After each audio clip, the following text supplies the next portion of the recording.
यह छोटी सी कहानी ऐसे सुनो जैसे किसी को सुना सको, पढ़ो ऐसे जैसे किसी को पढ़ा सको।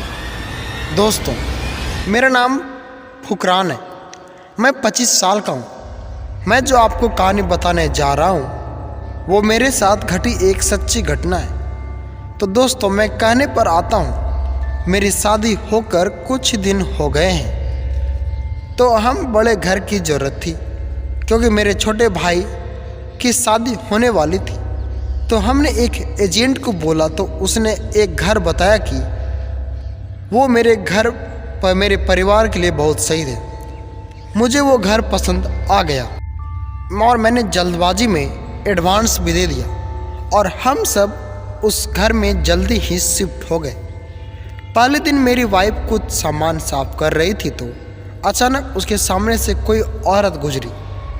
उन्हें समझा कि अम्मी हो, लेकिन थोड़ी देर बाद ही अम्मी का फ़ोन आया तो उसने सोचा कि अम्मी मेरे सामने अभी छत पर गई है तो फ़ोन किस लिए किया होगा। फिर उसने बिना फ़ोन उठाए छत पर चली गई और चेक करने लगी तो वहाँ कोई भी नहीं था। फिर वो तुरंत नीचे आकर अम्मी को फ़ोन लगाया कि आप तो ऊपर छत पर थे और आप वहाँ कैसे कहाँ चले गए। तो अम्मी ने कहा कि मैं तो सुबह से ही तुझे बताए बिना बाजार निकल गई थी। ये सब सुन के मेरी पत्नी सकते में आ गई और उसके हाथ कांपने लगे। शाम को मैं जब घर आया तो मुझे मेरी पत्नी ने सब कुछ बताया। तो मैंने कहा कि ये सब तुम्हारा सिर्फ वहम है। दूसरे दिन अम्मी रसोई में मछली साफ कर रही थी तो पीछे से किसी ने अम्मी के बालों को खींचा। तो जब अम्मी ने घूम कर देखा तो वहाँ पर कोई नहीं था।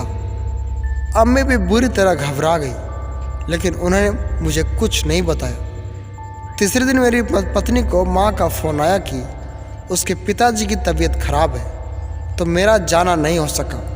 तो मैंने अपनी पत्नी को स्टेशन छोड़कर आ गया।